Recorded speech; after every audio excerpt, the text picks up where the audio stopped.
Welcome to another episode of Eric's Perspective. Joining me today via Zoom from his studio in Palm Springs, California, is the talented and successful contemporary artist, Bernard Stanley Hoyes. Bernard, thank you so much for joining us today. Thanks for asking me. It's a pleasure. Beautiful morning for Yeah, you were just saying before we went on air that it's a nice spring morning over there in Palm Springs, and I think that bodes well.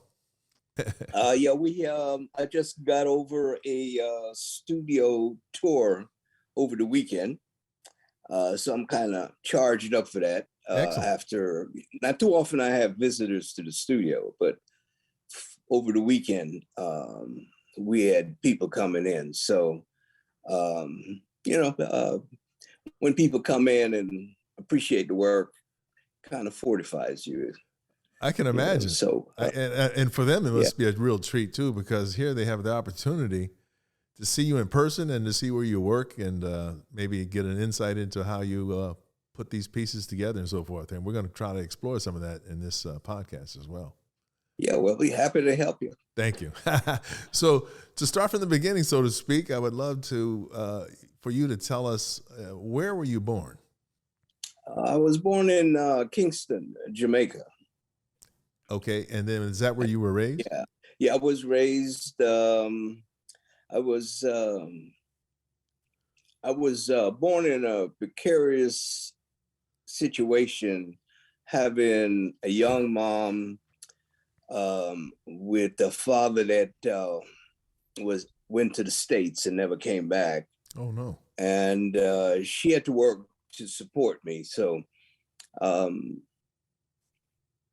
in his zeal to make sure that I had good direction, he told her to take me to his grand aunt's and have her raise me. So for the first 10 years of my life, my grand aunt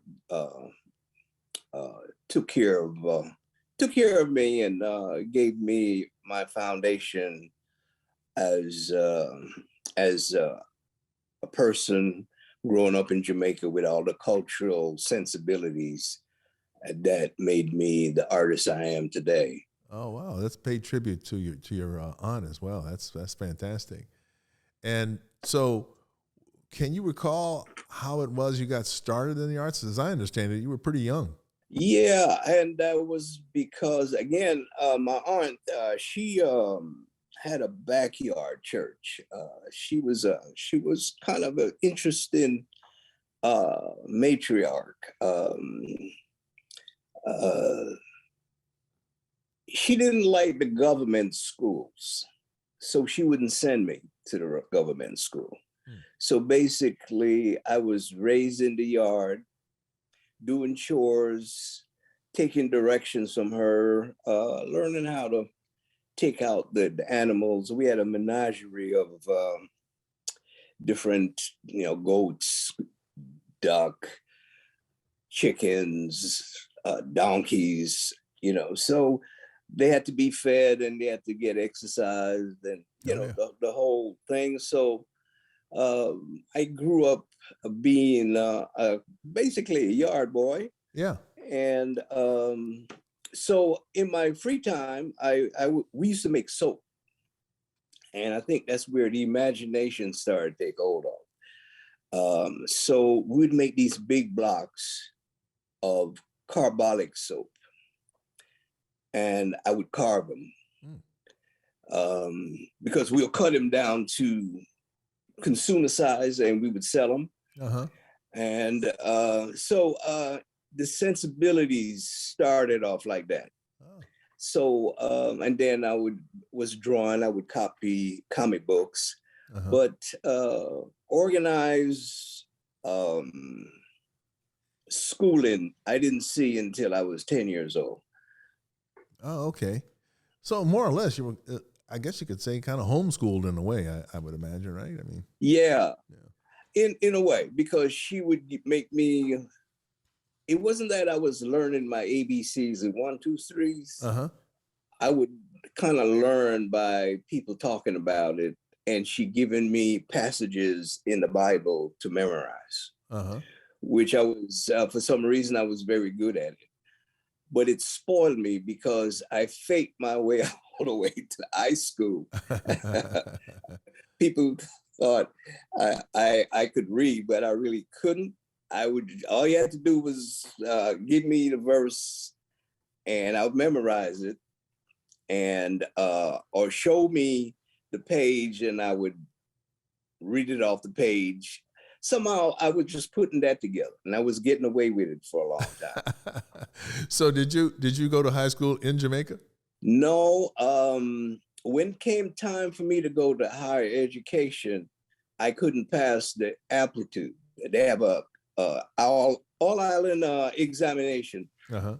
And if you passed it, you get to go to high school. And if you didn't, you pretty much either go to the streets or you learn a trade. And usually you have to have some kind of connection to go into some kind of apprenticeship. So I was fortunate enough that some of my friends that I went to school with, they were in the same predicament. And we found a cabinet shop that we just went in and just volunteered to be apprentice, so we could have something to do during the day. Oh, okay. And that was introduction to using tools and just having a way to utilize my imagination. And so, and at the same time, it sounds like if you were an apprentice, you were also learning from the other cabinet makers, I would guess, that were there, right? Yeah, because they would give you chores to do. Like for a long time, all I could do was sand. Anything that had to be sanded, they would just drop it in front of me, and I would just sand away. And then later on, I started to learn to do polishing and finishing. So and then the hierarchy of the shop was such that and the competitive was about how well you can do what you was doing. So if you could sand really well, you had an hierarchy, a level that you occupy, and you get some respect for that. So people are always driven to that, Sure. And some people wanted to do other things. Like one of my friends, he was a great polisher, but he couldn't sand. So we would get together and put together, like, we used to do, our specialty in the shop was office desk and chairs. And so we would make at least a dozen of them a week. Oh, wow. And so would there be assembly line, you had to sand, and so and then the sculptures. Now this is another wrinkle that came to the old existence at the shop. The local carvers and woodworkers, who was the sculptors, they would come to the shop to sand and polish their sculptures. So I was introduced to them, and their level of excellence in terms of finishing and presenting the works that they did, because after they finished up their carvings, they would go over, which was like 4 blocks away, to the craft market, and they would consign their sculptures to some of the vendors, or higglers as they call them, to sell their work to the tourists that would come to Kingston. And so that level of exchange was exposed to me. And so I started to see where I could fall in that template. So I started doing a little carvings myself and finishing them up, and try to go down to the crafts market and get them to take on my carving. And you had to be good, because they just didn't take anything. They'll just tell you, go home and try again. stuff like that. Right. So there were My standards. mother, however, it was a different, mother's love. By this time I was living with my mother. My grandmother died around 10, when I was 10, 11, and nobody was supervising me at the art, and things was falling apart. So my mother was forced to really come get me. Uh-huh. And I became a part of my mother's life around that time. So she nourished the artistic skill because she had a respect for it. Oh, that's fantastic. And from what So, yeah. it sounds like she was selling them. You would create these pieces and then she would be the one to sell them. Yeah, so she started doing it. So that took me out the mix because I was like really shy and didn't really feel like the rejection, Oh, well, So, and that's the thing. I think a lot of folks don't necessarily realize is that fear of rejection is a very real thing, and for most artists, it's something to overcome because you're sticking your neck out, so to speak. You're creating something, and somebody can look at it and go, "Oh, wow, what is this?" And you're subjected to the potential of negative criticism, right? I mean, that's an intimidating thing. yeah, it's a devastating thing, and if you already have a shy nature, Mm-hmm.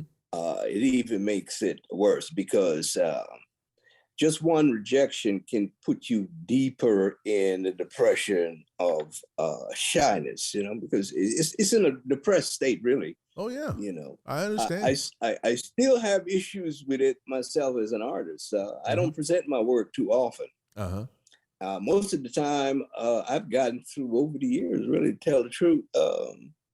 I get through from being accepted before I present. Very, very rare I present my work.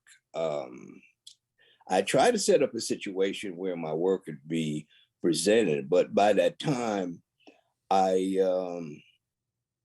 had some negotiating points to back me up. Mm-hmm. But if it was like cold and I had to like walk into a place like a gallery or advertising agency, because one time I used to sell illustrations to advertising agency, Uh-huh. and just taking it in and just cold lay out my stuff, Yeah. And there's a couple of times when I had a good situation where I could have gotten rid with a really good gallery and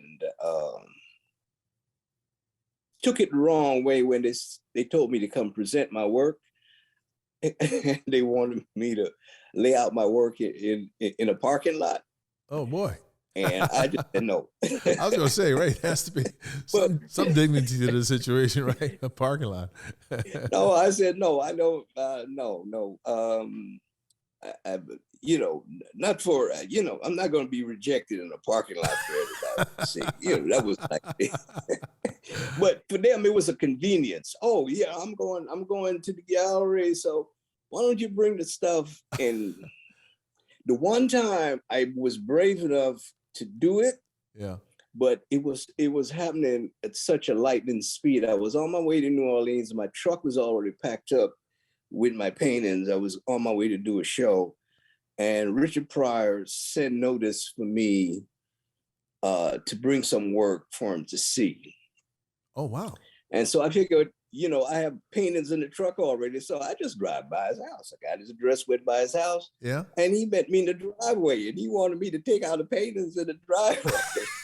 And I said, "Oh, not again." A reliving of the experience. Well, that sounds awesome though. How did that turn out, by the way, with Richard Pryor?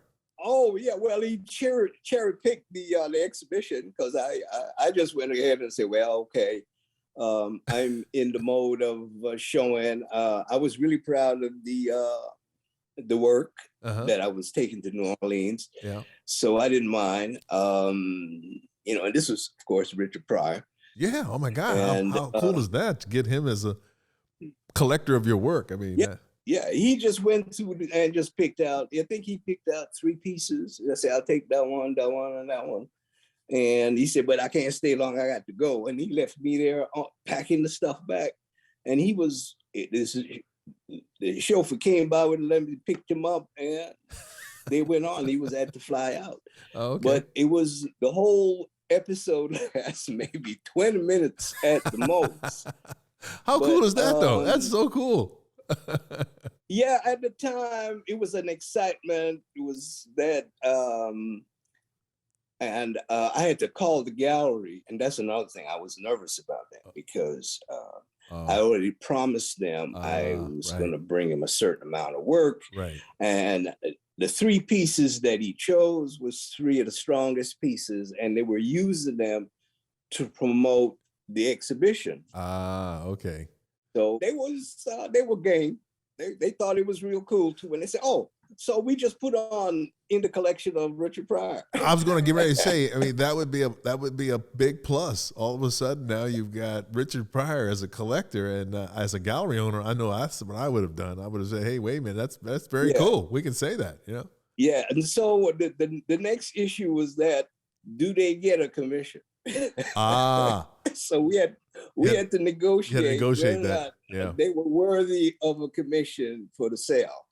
So that was another argument that we had to entertain. But that's a part of the whole art world. These things happen. Oh no, that's the art business, right? I mean, but you know it's so funny. So I'm a gallery owner, obviously, so I can kind of understand where they're coming from. Especially if they use the images to help promote the show.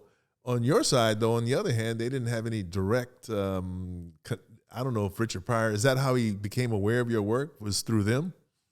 No, it was through, I was doing exhibitions at Zanita's, Curtis, it was Human Arts then, Human Arts Gallery on Venice, right down from where your gallery was. You remember Zanita? Okay, yeah, I remember her too, by the way. She was selling my work. She was my only dealer at the time, but we had an arrangement, kind of exclusive arrangement when we started out with the gallery. It was sort of a partnership. She had a passion for the value of art, but she didn't know art. And so I brought the art knowledge, and we made an agreement that she would give me 2 shows a year. Okay. And I would help her to select artists or give her information on, what artists to look out for, or what the art history setup was, and the values, how the values are related. Yeah. But she could sell, So we had an arrangement that I was with Z for about 25 years. Sounds like a great partnership. Yeah. So she was showing my work, and Richard Pryor's secretary saw one of my promo cards for an exhibition I did at her place. Oh, okay. And that's how you became aware. And he was having some really bad issues in his personal life, and he needs some spirituality. So that's what he told me. He says, this is the kind of stuff I need in my some of my spiritual roots, and he saw that in my paintings right off. So he's like, I got to have these around me right now. I'm really having issues, That is so cool to hear. Yeah, that is so cool to hear. Yeah, but he was my first big collector.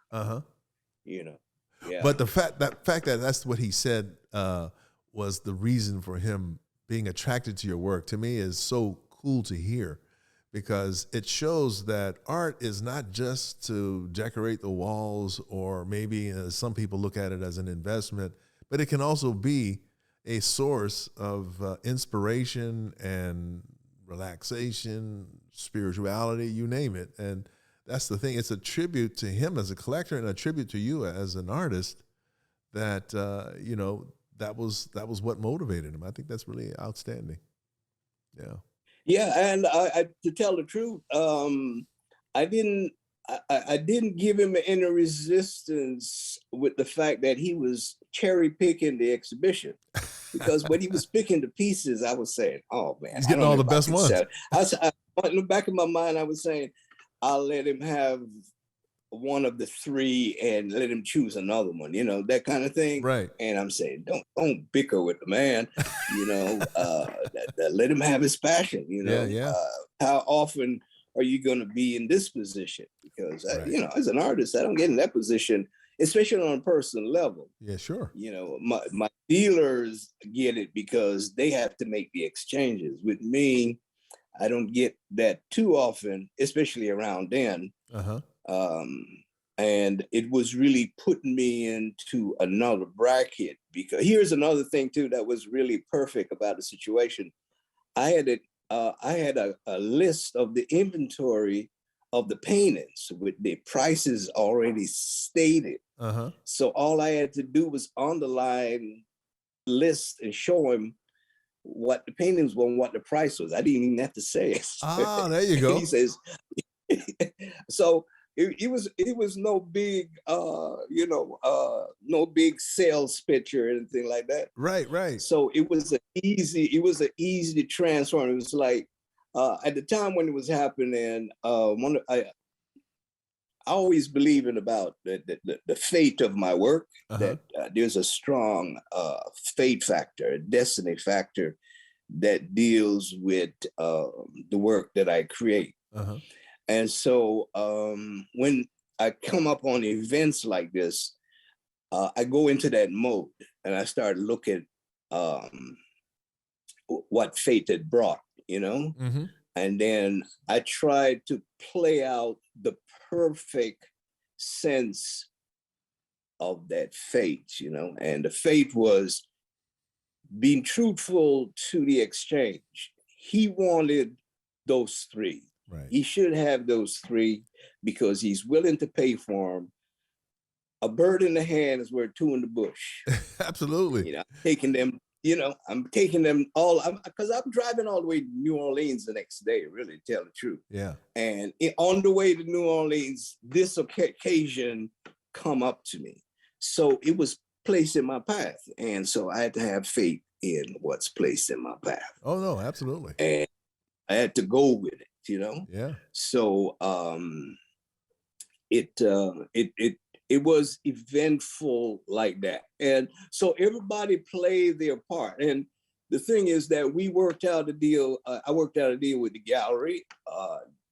They got a very good show, even though those three pieces wasn't in the show. But the whole fact that Richard Pryor owned three of the pieces in the collection, and that's why it couldn't be made. The conversation was there for it. Yeah. That's a big boost. So it's like an endorsement. Yeah. So so that was a high point of really my beginning, where my work started to sell. Yeah. Well. And that's what an exciting thing, though. I'm getting chill bumps hearing you describe how that all happened, and having somebody at the stature of Richard Pryor and his motivation for doing it too. It's just outstanding all the way around.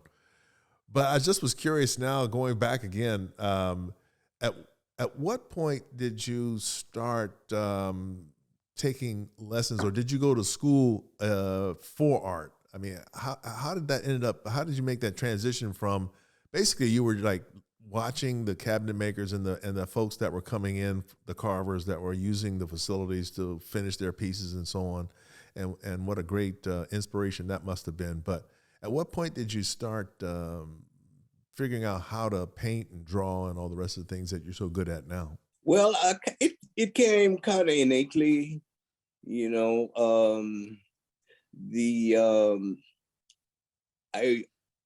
I was invited by the Institute of Jamaica to go to classes at the Junior Center, which is evening classes for youths downtown Kingston, to have art classes. But I had no discipline. I didn't want to be bothered with it. Mrs. Manley, who was the director of the school, the Junior Art Center, she sat me down and tried to give me a good talk. We had an encounter where I went into the school and I wasn't dressed properly. I barefooted, no shirt, just pants, because that was my passion in the days. I used to go down to the wharf and dive coins. Whenever the tourist ship would come in, they would throw money overboard and you would dive for it, and you make a change for the afternoon, you know? Yeah, sure. So that was my, not having any aim in view. I was a wild child in Kingston, basically. So I would take a shortcut through the Institute to get to the seaside. And my friends, they shared the art passion too, because we used to copy comic strips and stuff. Okay. So she had a painting there. We didn't know it was her painting. So we were standing there, and the guard was telling us, you can't come in here because you have no shoes, you have no shirt. So we just stopped in the lobby and just started criticizing this piece of art, And I was there. I was really in the pontification then. I was an expert at everything, So I was like, just giving the piece of art a hard time about composition and the whole thing. The horse's head is too big for the feet and that sort of thing. And she was standing, everybody was running, but I was so into the conversation. She was standing behind me. And she said, well, young man, if you think you can do better, you need to come upstairs and come to the class. So every Saturday she would expect me to come, but I just didn't, because of the way I was brought up. I didn't like organized stuff. Right. I didn't like to be. I always had problems in school because of that. You put me in a classroom, I started getting bad. Yeah.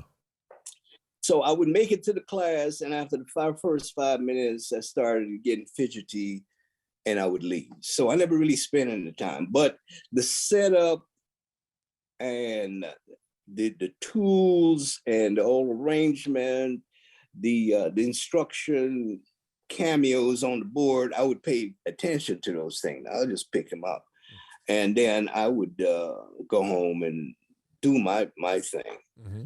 I didn't start picking up until I came to the States to public school. I went to Thomas Jefferson in Brooklyn. Okay. And they had art classes on Fridays.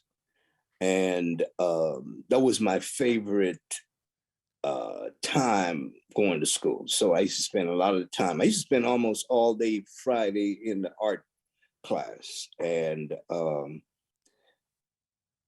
that was I was introduced to Art Student League through the art class, and Art Student League was about to give me a scholarship to attend Art Student League, but my past came back to bite me in the butt.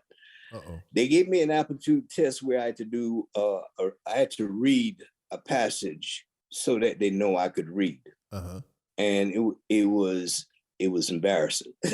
Oh. I've never been so embarrassed in my life, because all of a sudden I wanted this scholarship really bad, and loved the whole idea of being at the league, because I would take sample classes on recommendation of my art teacher. And now I was going to be a full-time student, and I couldn't go. So they had to turn me down. Oh, that's too bad. Because I was not reading up to the level. I was reading a third grade level. And another thing too is during this time when I was going to Thomas Jefferson, was public school. For 2 years, the public school teachers were on strike. So we didn't really have organized classes. For 2 years, that's a long time. So, yeah, it was a bad time in New York in that sense. But it worked in my favor, because I was like bluffing my way through high school at that point. Everybody was so enamored with my art skills, they didn't notice that I didn't have no other academic skills. Yeah. So the whole idea about the scholarship to Art Student League was because of the situation with the high school and the teachers being on strike. I see. Okay. So they wanted to really help me. So I got a grant from the Ford Foundation to spend a resident summer with artists in Vermont.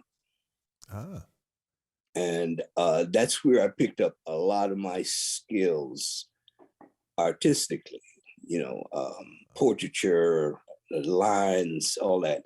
One of my teacher during that summer, resident teacher, was Huey Lee Smith. Huey Lee Smith. We should pause for a moment and say he's a well-respected artist. And Norman Lewis was my advisor. Oh my goodness. And Valerie Maynard was my sculpture instructor. Oh my goodness. It was Buford Delaney, his brother Joseph was one of my painting instructor, methods and material. Oh my goodness. So it was a heavyweight 2 months in Vermont with just art people. That sounds They fantastic. chose 60 kids out of New York and send them. They're from different high schools out of New York, and sent them to me along with them. Wow. For 2 months, and all we did was art. Yeah. We played some music because a lot of the students were from high school of music and art. And so they was really into music. So we'd have jam sessions and we'd do art, and I would roll from sculpture to painting, and my learning curve was just wow. What an impressive lineup of, you named Norman Lewis, Huey Lee Smith, Valerie Maynard, Joseph Delaney. I mean, these are top-notch artists that are unfortunately no longer with us. They passed away, but I mean, they're part of the pantheon of African-American artists. Yeah, and I mentioned those because I realized I thought you'd be familiar with them, but there were some others like John Torres, Black Puerto Rican artist that was running the program. And there was a Haitian sculptor. His name's slipped me then, and there was a Cuban sculpture there at the time. So the program was very leaning towards professionalism on a very high level. Yeah. And it was very infectious because these guys was working too. They wasn't teaching you. They would just occupy the space that you're in, and they give you stone and carving tools or paints and brushes and whatever you wanted to do that week, but you had to do it for the week. You couldn't do it for the day. They would just set you up with tools and paint for the week, and you just paint all week with whoever you want to paint with that week. Oh wow. Okay. Me and Huey Lee Smith, we didn't get along because he liked to close the door behind him. If you get into his class, you can't change your mind. He closed the door. You're trapped. You're inside. You're in. There's no escape. Yeah, he was serious about that. Never forget that. But I learned the discipline of composing a painting with him. Before, I would just paint just from an intuitive standpoint. Yes. Just being trapped in front of a canvas for 4 hours, and you say, well, might as well go for it, and he's over your shoulder every 5 minutes, So, and he was like, he was a stickler for compositions. Everything was composition. Yeah. So I remember that about him. Norman Lewis was like very free form. He would tell you that about being on time and keeping your commitment as an artist. and how you relate to your peers as an artist. Mm-hmm. And he preached a lot about that. He was really into, he was with the WPA, Oh, yeah. and so he was into the Union of Artists. Well, he's also one of the founding members of Spiral, too, the organization of right. African-American And artists. He told me that I should come through and check him out. Mm-hmm. I did momentarily. Turned out my stepmother brother knew him, and they have relatives going back to Barbados, or was it Bahamas, one of those places. But that's how I really was able to finish up the deal, because normally I wouldn't have gone, because I wouldn't have been able to find it. Yeah. But Uncle Laurie said, yeah, I know him, those are Smith's family, okay. I know where they're at. Yeah. So he was able to tell me. So I had a meeting with them one time with Romeo Bearden and Chris Stroh. Oh, okay. And I was supposed to come back, but I never made it back because of the situation with Arson and Lee. I couldn't accept the scholarship. I see. But you did have an encounter with Romeo Bearden, because I know his wife was from one of those Caribbean countries too. Bearden's wife, right? Yeah. He gave me a note to give to Smella, because he referred when I was coming to the West Coast. Uh-huh. He told me to check on Smella. Oh, okay. And you're talking about Smella Lewis, for those people out there. Here, Smella was in LA and LA area, and I was going to San Francisco. So I never made it for the first 2 years on the West Coast. I never made it to LA. Oh, okay. So that never proved through. I went to Arts and Crafts in Oakland, in the Bay, from New York. But before I went to the West Coast, the scholarship got exchanged so I could be in Vermont and do aptitude for academics, 2 years of strictly academics at a prep school in Vermont. Mm-hmm. So I could graduate with my senior class. And that worked. It was effective. All these fateful things happened in my life in terms of fortifying the support system for being an artist, really. Yeah, that's fantastic. So how'd you end up in Los Angeles? Well, after I graduated Arts and Crafts, CCA, I tried about a year to make it in Frisco and just couldn't put nothing together. And I didn't feel like I was living up to the artistic standard for San Francisco. And everything was becoming very conceptual.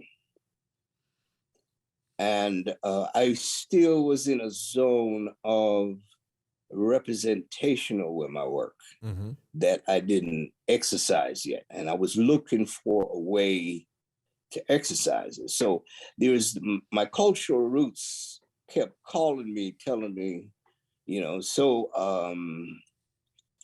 I met a couple of artists. I met David. He came up to CCAC. He was looking to enroll, and somebody introduced me to him. And he said that's where he lived in LA and stuff.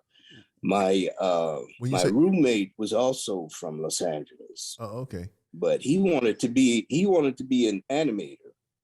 So I would come down to LA and visit him and go to Studio Z in South Central, Studio Z on Washington. That was David Hammond's studio.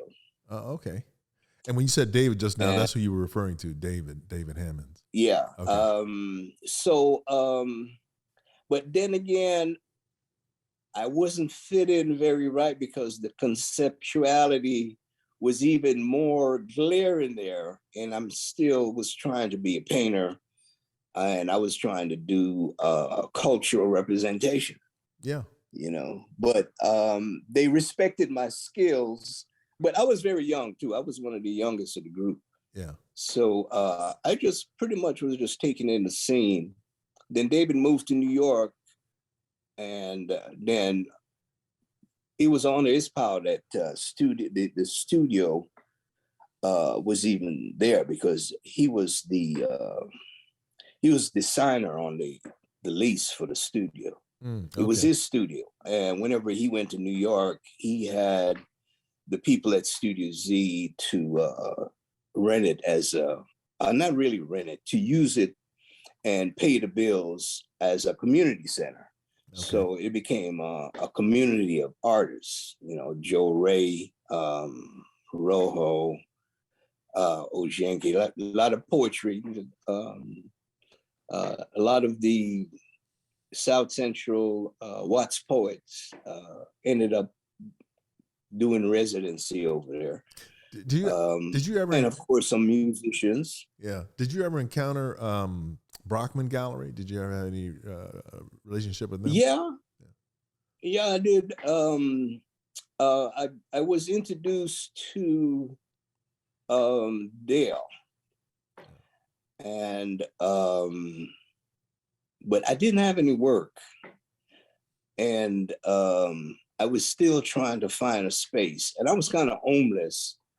So I was kind of living on Venice Beach, and that's when I ran into Zanita, and there was a whole the Venice Art Association. There was another group that I belonged to, Artists for Economic Action. And we used to do the art fair in Venice, and that's how I met Zanita. Okay. But I was coming from Venice to LA, and back and forth. I was just looking for a way to ground myself, but it was more interesting and more personal to me than it was in San Francisco. So I never went back to San Francisco. And I had a crazy girlfriend in San Francisco that I was trying to get away from because she had a thing about destroying my work that really is just, as much as I love, we just cannot go there. No way. Good Lord. Tearing up my work. What a nightmare. Yeah. So I was staying away from her. So I was not going to go back to San Francisco, even though I love San Francisco. It was, I remember San Francisco was a bomb, man. Very nice place. Loved it. Yeah. So Bernard, let me shift gears a little bit. So when you think about your own work and you look back on your past, and you described very well all of the different paths you took, but are there any artists in particular that stand out as being influential in your current style and what you ended up doing? Are there any artists that jump out? Well, I've gone to the point where I used to reference them in terms of my personal engagement, how I met them, the time I spent with them, and all that. But my work took a while for it to really gel. So I think the influences has always been kind of regional, instead of specifically. Like, for instance, like in Vermont, I would spend the time with mostly artists that was in New York. In Vermont, we would spend a summer in Vermont. So I learned a lot about methods and material and the whole aspect of the art culture, which really helps to fortify whether or not I was going to continue to be an artist. So Lee Smith, I respect a lot about him in the sense that I continued that compositional passion with my other work. It made a lot of my work possible in terms of just how I compose my work. And he identified what composition was about and what made composition. So he would be an influence. And then when I came to LA, the Studio Z people, a lot of them fed the New York, just above Midtown. Right. Yeah, she came to LA a couple of times and met with some of the artists. Only a few of them, like Miriam Hassinger. They were one of the first one to make the jump, and Houston Cottonwell. Yeah. And Houston, I liked Houston work because Houston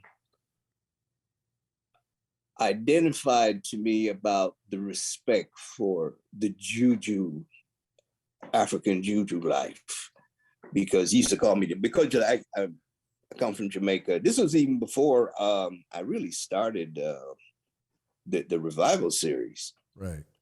So this is a spiritual. This is an African spiritual thing you're talking about now when you say the juju and all that. Yeah. So the Rag series came out of that that whole exposure of Studio Z and the contextualism that was happening.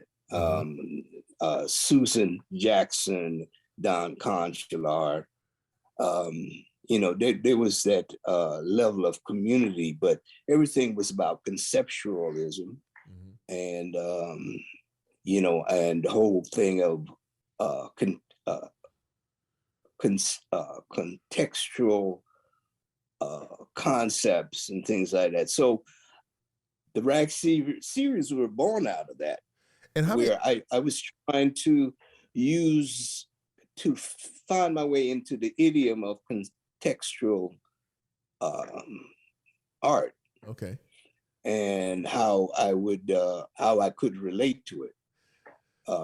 So for those people, artistic. So for those people who are not familiar with the Rag series, can you give a brief description? How long were you working on that particular series, and approximately how many pieces are in it, and what sets it apart from the other works that you've done? Well, the Rag series was how I really cut my teeth as an artist. It was the first mature works that had depth and breadth and value. Okay. And it was based on using rags as a metaphor for poverty and mental fixation. Mm-hmm. I realized that I came from coming from the ghettos of Kingston. Mm-hmm. I had a lot of notions that was exposed to me as I went through different aspects of living in America. And I realized that there were a lot of it was just notions. A lot of it was like religious notions from being in the revival cults. And then there's the racial notions. And there is the fixation and manic depression on the whole loneliness and aloneness that I had to deal with, because I was always out my element. When I came to California, I was the only entity that was familiar with my entity. There was nobody else. I didn't have any family out here. Right. Nobody knew me. Mm-hmm. I just walked into the scene, a stranger, Mm-hmm. So I had to exercise all those maniac emotions that I was being confronted with, because some of them was very real. Mm-hmm. But if I didn't exercise them, I couldn't move on, So the Rag series, I use the Rag series as a medium and to exercise all these demons by expressing those emotions on paper and canvas. And I did, I worked in that vein for about 5 years. Uh-huh. And I did about 10 major canvas pieces. When I say major canvas pieces, like 90 by 60. Oh, big. 60 by 80, stuff like that, you know? Yeah. And then the bulk of the series was on paper because they were monochromatic and monoprints. Okay. The genesis of it was monoprints. So each print, even though it's a monoprint, there's always a twin to it. So I was able to express a lot of duality notions. And then I started to do them on real parchment. And then I mount them on burlap and calico and things like that. Okay. So gave me first notices in the paper. I did my first solo exhibition in LA at William Grant Stills with the Rag series. Yeah.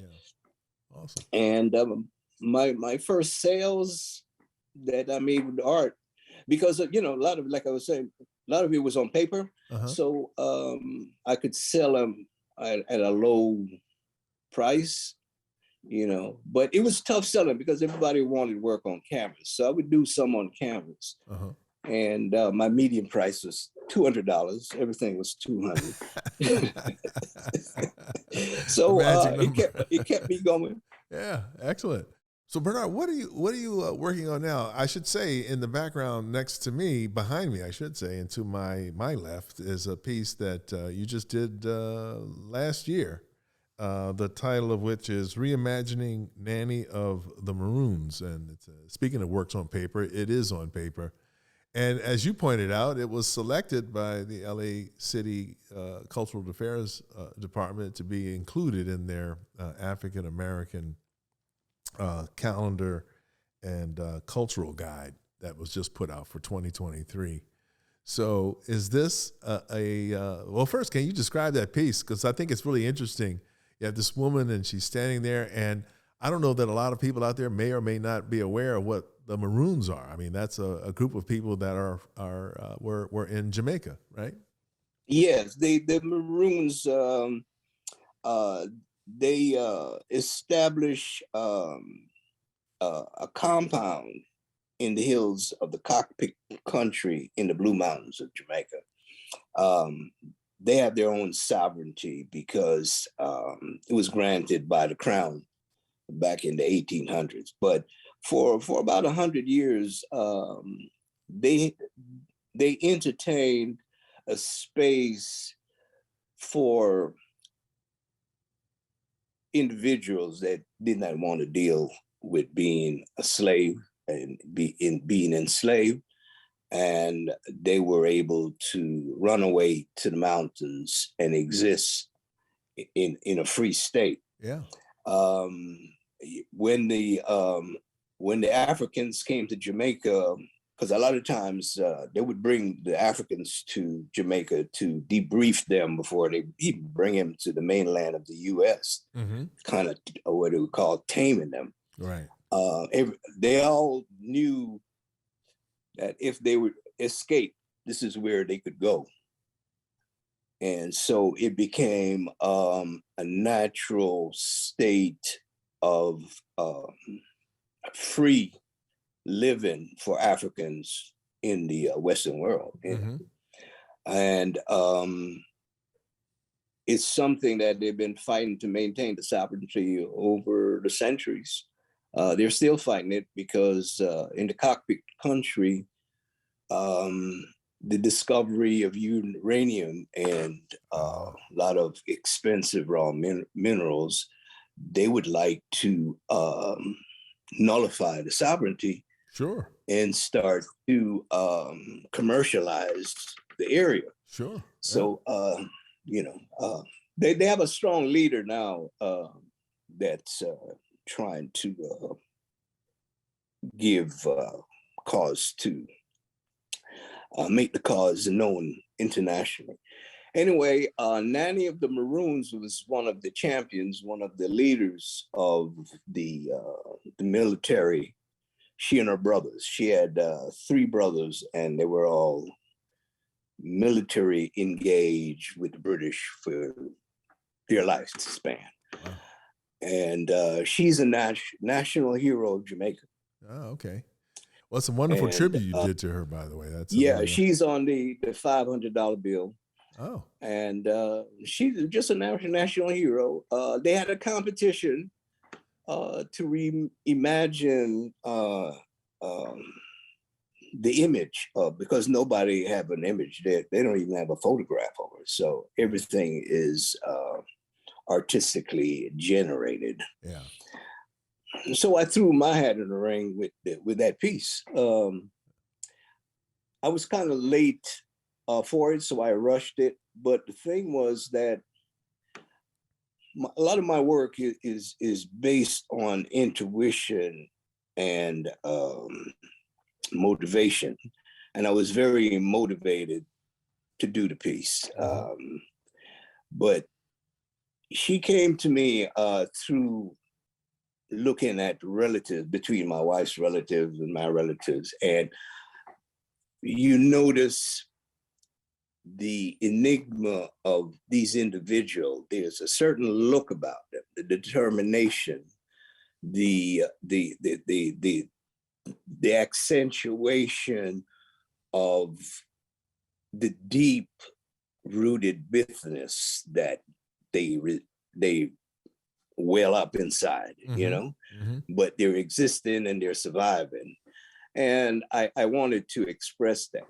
However, the organizers for the competition, everybody was like, "Oh, she looks scary." I said, "You're talking about a woman was a warrior for all her life." I was going to say, she's fighting some pretty formidable foes and trying to protect freedom and keep that a reality. And there's no way I could reimagine her soft and youthful. No, she never really had that life. No, exactly. And when I look at her, she kind of reminds me a little bit of like Harriet Tubman. Like a person that's determined to make sure that she and her folks are free. Yeah, so I get it.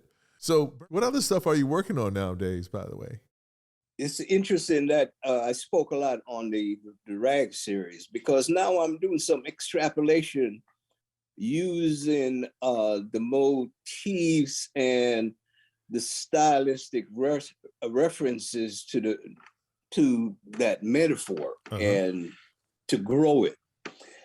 I did an exhibition at the University of the West Indies where I used the rags as a jump-off point to express climate change and the climatic conditions expressed from the molecular structures, the deep-rooted molecular and elemental structure of climate change. A lot of time we don't investigate that. We look at the external physicals, but there's a lot has to do with the molecular breakdown and reconstituted elemental reassignment and recomposition that's going on, and certain chemicals that was never existing before, they're now existing. And that's because the basic elements are being reconstituted through, when I was in school, one of the things that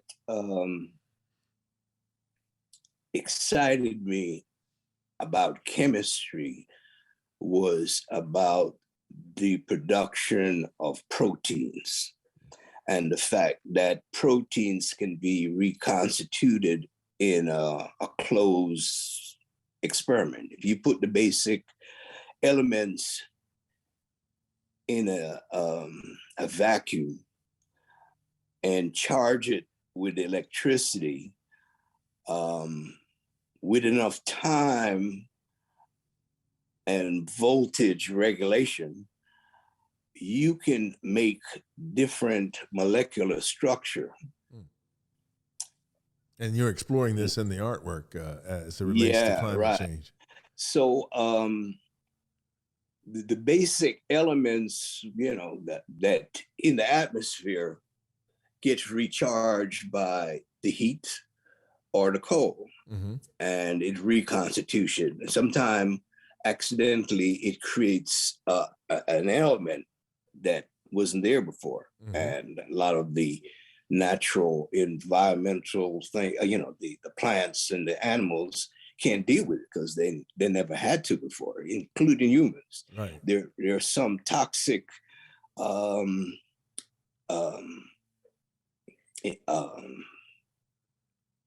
environment around the world that people can't live in, and they have to leave it. But innately, they do. But anyway, the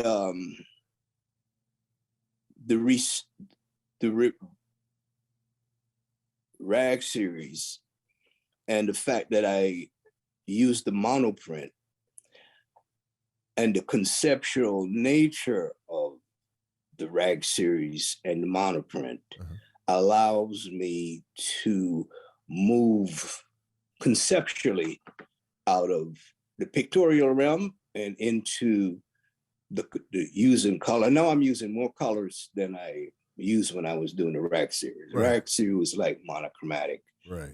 Black and white and gold and silver, maybe some sepia, but not much, but basically that. This, I am using primaries. Okay. Like I did for my revival series. Okay. So before we go, and we're getting close to the end, but before we go, I wanted to make everybody listening and viewing aware that you mentioned before about how Richard Pryor acts your pieces, but you have other very notable collectors in your lineup of collectors, like, for example, Oprah Winfrey, Keenan Ivory Wayans, Natalie Cole, Steve Harvey. I mean, am I leaving anybody else out? I mean, the National Urban League. Yeah, that's a good lineup. Those guys, especially Steve Harvey, he's still really in the realm. Oprah, she segued into the literary field. Yeah. At one time, I thought she was going to be the art aficionado. Right. She started out that way, right? Because she did, but she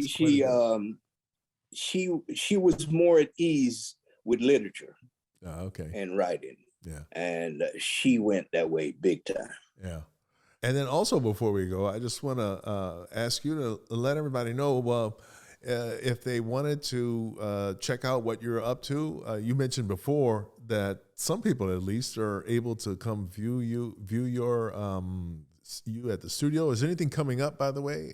If somebody wanted to follow up, how would they do that?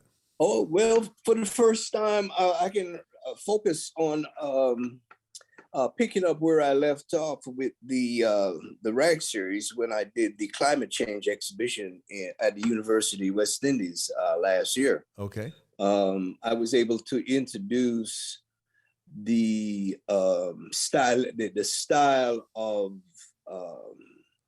exposing climate change elements at the molecular level. Mm-hmm. And I was able to do maybe about 24 of them. I lost 12 of them in transit coming from going to Jamaica from the States. Oh no! But when I got to Jamaica, I had to go back to work to reclaim and redo, and it really set me on a path where I'm more efficient, proficient on it. So Bernard Hoyes at no, that was my email. BernardHoyes.com is my website. Okay, everybody, keep that in mind. And any more shows like that? Like you mentioned that you had a show at the West Indies University. Any more shows like that we should be aware of that are coming up? No, I don't have any shows planned. I'm going to go back in the studio and I'm just dwell with the materials and create some art. Absolutely.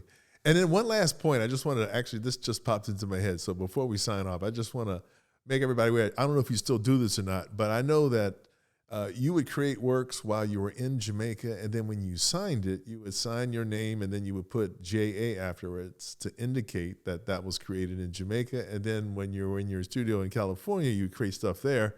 And then you would sign it and put CA for California. Do you still do that? Yeah. I think it's cool. It's kind of letting everybody know. When the work show up, when the work show up, sometimes I forget the origination, the where it happens, where it came from. Yeah. And the dates not enough, Right. because I could be in Jamaica in '96 and be there twice in that year, Mm-hmm. where I was working. But my early time, one of the things that I'm very pleased with was that whatever chance that I got to work, I worked. Yeah. Fantastic. Well, listen, Bernard, I want to thank you so much for taking the time to share your perspective with us. And I want to thank everybody out there for tuning in, and I want to urge you to subscribe. Please don't forget to subscribe to Eric's Perspective. Thank you. Thanks very much. Yeah, and Eric, I want to thank you because I never got a chance to mention it because we were talking about other people, but you've been a strong supporter of my work. I've shown at your gallery. Thank you. You've helped me to be organized, and that overview exhibition you did of my work at your gallery was like the bomb. I mean, everybody talks about that. Oh, that's awesome. Thank you for bringing it. Yeah, thank you. That's a nice memory to have too, by the way. I remember it was great. It was great. Thank you so much, man. I appreciate you saying that. Yeah. Now, well, hey, when it comes to strong support, you got to recognize it. Thank you. Thank you. Thank you. And I hope you know it's a continuing thing. Thanks for having me on your podcast. I hope I did well for you. Oh my God. And actually, I like the whole idea of it, really, to tell the truth. Oh no. You added a lot. Thank you. Thank you for agreeing to doing it. Yeah. Yeah. Thank you. All right, man. Okay, man. One love. Thank you.